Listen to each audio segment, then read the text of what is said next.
Silchar news 24 আপনাদেরকে স্বাগতম জানাই। আজ হলো 4 জানুয়ারি রবিবার। আজকের কয়েকটি বিশেষ গুরুত্বপূর্ণ খবর নিয়ে আসলাম। আজকের প্রথম খবরটি হলো রাজ্যে আগামী বিধানসভা নির্বাচনের ভোটের আগেই ইতিমধ্যে প্রাক নির্বাচনী সমীক্ষা প্রকাশ করা হয়েছে। এই প্রাক নির্বাচনী সমীক্ষা অনুযায়ী 26-এর বিধানসভা নির্বাচনেতে বিজেপি মিত্রজোটে 90টি আসন লাভ করার ইঙ্গিত রয়েছে এবং মুখ্যমন্ত্রীর পদেতে রাজ্যের পছন্দের প্রার্থী মুখ্যমন্ত্রী ডক্টর হিমন্ত বিশ্ব শর্মা এগিয়ে রয়েছেন, যার ফলে আগামী বিধানসভা নির্বাচনেতে রাজ্যে আবার বিজেপি সরকার আসবে বলে ভোটের আগেই প্রাক নির্বাচনী সমীক্ষা প্রকাশ করা হয়েছে বলে খবর এসেছে।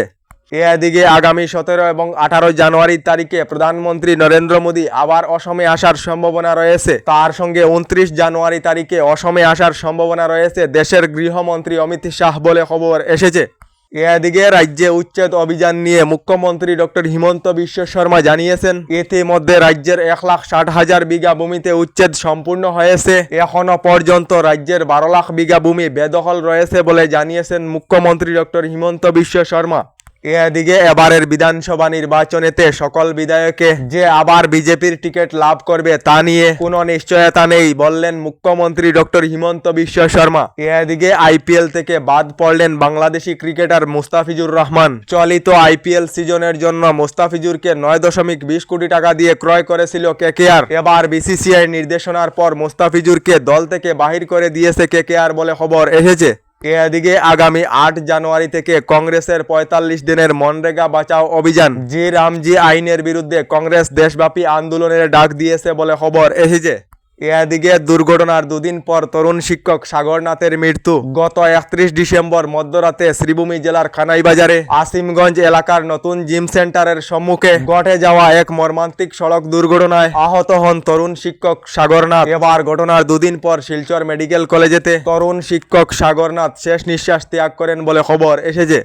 এদিকে 15 দিনের সময়সীমার মধ্যেও যোগ্য হিতাধিকারীদেরকে অরুণোদয় প্রকল্পে অন্তর্ভুক্ত করা হয়নি। এবার অরুণোদয় প্রকল্প প্রাপ্যদের দাবিতে আগামী 6 জানুয়ারি তারিখে অনশনের ডাক হাইলাকান্দি যুব কংগ্রেসের বলে খবর এসেছে।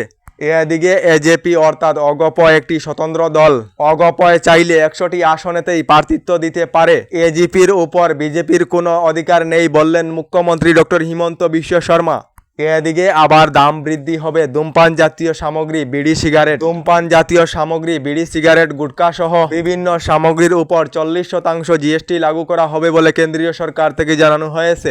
এদিকে রাজ্যের লাখ লাখ মহিলাদের জন্য এসেছে একটি জরুরি খবর। রাজ্যের যে সকল মহিলারা রাজ্য সরকারের অরুণোদয় প্রকল্পের অধীনে রয়েছেন, এই সকল মহিলারা চলিত মাস অর্থাৎ জানুয়ারি মাসেতে অরুণোদয় প্রকল্পের 1250 টাকা করে লাভ করিবেন না।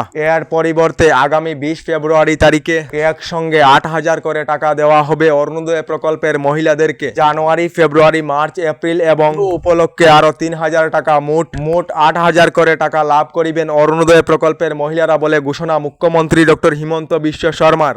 এদিকে গতকাল রাজ্যের শোনিতপুর জেলার বরসলা সমষ্টি ও সিপাজার সমষ্টির প্রায় 70,000 মহিলাদেরকে মুখ্যমন্ত্রী মহিলা উদ্যমিতা প্রকল্পের 10,000 টাকার চেক মুখ্যমন্ত্রী ডক্টর হিমন্ত বিশ্ব শর্মার উপস্থিতিতে বন্টন করা হয়েছে। আগামী 10 ফেব্রুয়ারির ভিতরে বাকি থাকা সমষ্টির মহিলাদেরকে 10,000 করে টাকা প্রদান করা হবে বলে ঘোষণা মুখ্যমন্ত্রী ডক্টর হিমন্ত বিশ্ব শর্মার।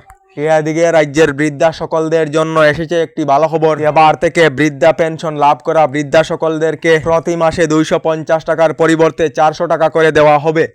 এদিকে এখনো সরকারি গড় লাভ না করা সকলদের জন্য এসেছে একটি ভালো খবর। 9 ডিসেম্বর তারিখে রাজ্যের 3,70,000 লোকেদেরকে নতুন সরকারি গড়ের অনুমোদন দেওয়া হয়েছে। এবার আগামী জানুয়ারি মাসেতে রাজ্যের আরো নতুন করে 3 লাখ লোকেদেরকে নতুন সরকারি গড় প্রদান করা হবে বলে ঘোষণা রাজ্যের গ্রাম উন্নয়ন মন্ত্রী রঞ্জিত কুমার দাসের। আমাদের ডেইলি খবরগুলি ভালো লাগলে আমাদের ভিডিওতে লাইক দিয়ে চ্যানেলটিকে সাবস্ক্রাইব করে নেবেন।